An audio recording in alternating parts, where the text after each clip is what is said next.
be good for me. Selamat siang, kami dari kelompok 5. Di materi kali ini kami akan menjelaskan tentang ancaman terhadap negara dan upaya penyelesaiannya. Sebelumnya, kami akan memperkenalkan diri terlebih dahulu. Perkenalkan, nama saya Sylvia Lau.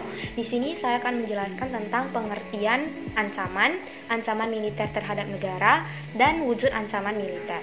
Perkenalkan, nama saya Simran Aurelita. Saya akan menjelaskan ancaman non-militer terhadap negara dan wujud ancaman non-militer.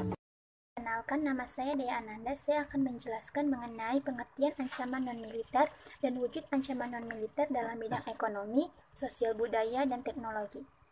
Perkenalkan, nama saya Silpi Mutiarasari. Saya di sini akan menjelaskan tentang upaya mengatasi ancaman terhadap negara Indonesia. Perkenalkan, nama saya Gia Karisa dari kelas 10 BM. Saya akan menjelaskan tentang peran masyarakat dalam mengatasi ancaman di berbagai bidang. Lately I was feeling like I need a purpose.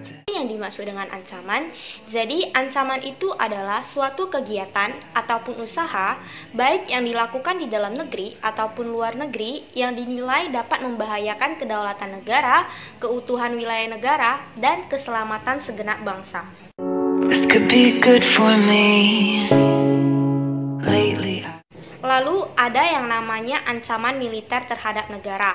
Ancaman militer terhadap negara ini dilakukan dengan kekuatan bersenjata dan terorganisasi yang dinilai memiliki kemampuan membahayakan kedaulatan negara, keutuhan wilayah negara, dan keselamatan negara. Wujud ancaman militer terdiri dari 7. Yang pertama, agresi. Agresi itu bentuk ancaman militer yang menggunakan kekuatan bersenjata dan negara lain terhadap suatu negara. Yang kedua ialah pelanggaran batas wilayah.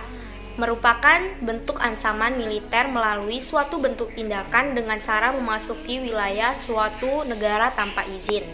Yang ketiga adalah spionase. Spionase itu adalah kegiatan pengumpulan informasi yang bersifat rahasia, baik mengenai seseorang maupun organisasi tertentu. Yang keempat adalah sabotase.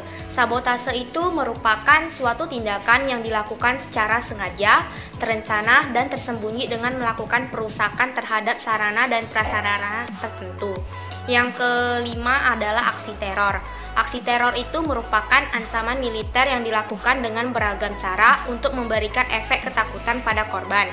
Yang keenam adalah pemberontakan bersenjata. Pemberontakan bersenjata itu ancaman militer berupa pemberontakan terhadap kekuasaan yang sah.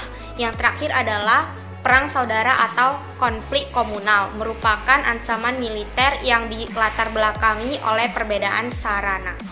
This could be good for me.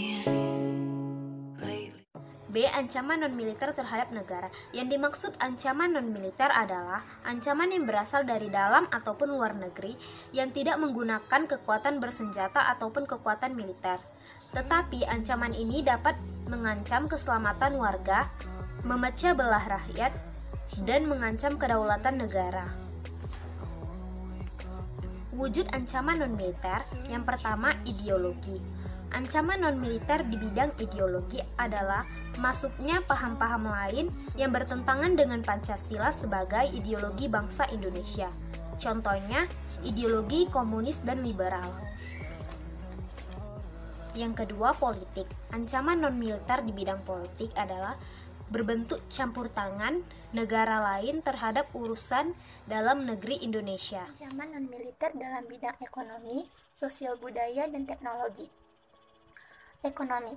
Ancaman non-militer di bidang ekonomi meliputi masalah pengangguran, infrastruktur yang tidak memadai, tingkat daya saing rendah, ketergantungan dengan negara lain, dan kurang siap menghadapi globalisasi. Sosial budaya. Ancaman militer di bidang sosial budaya meliputi masalah kemiskinan, kebodohan, ketidakadilan, dan keterbelakangan. Ancaman dari luar negeri di bidang sosial budaya muncul akibat pengaruh negatif. Teknologi.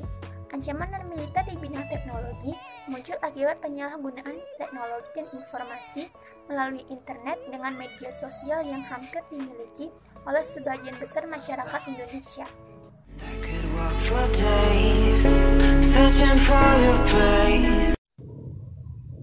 Baiklah, di sini saya akan menyampaikan upaya mengatasi ancaman terhadap negara Indonesia.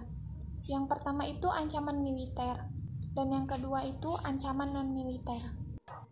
Nah, cara mengatasi ancaman militer yaitu dengan membenahi sistem persenjataan negara Indonesia, mengembangkan pertahanan dan keamanan negara Indonesia dengan berbasis teknologi, lalu mempererat persatuan dan kesatuan bangsa sebagai pondasi pertahanan negara. Mengatasi ancaman non-militer. Yang pertama, ideologi. Ancaman dapat diatasi dengan memperkuat ideologi Pancasila dan meningkatkan upaya diplomasi. Yang kedua, politik. Ancaman dapat dilakukan dengan penguatan pemerintah yang bersih, efektif, tanggung jawab sesuai undang-undang. Yang ketiga, ekonomi. Ancaman ini dapat diatasi dengan membangun ketahanan di bidang ekonomi, meningkatkan etos kerja, terbuka terhadap kemajuan teknologi, dan meningkatkan rasa cinta terhadap produk dalam negeri.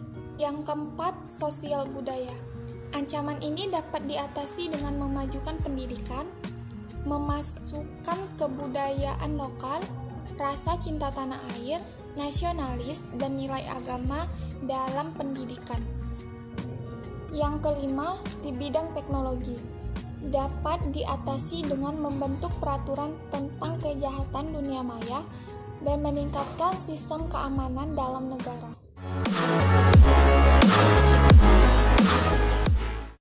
Peran masyarakat dalam mengatasi ancaman di berbagai bidang. Yang pertama, menerapkan SISHAM Kamrata atau Sistem Pertahanan Masyarakat Semesta.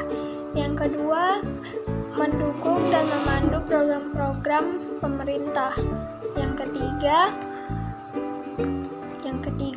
meningkatkan mutu produk dalam negeri, melestarikan budaya daerah, dan menyikapi informasi secara bijak.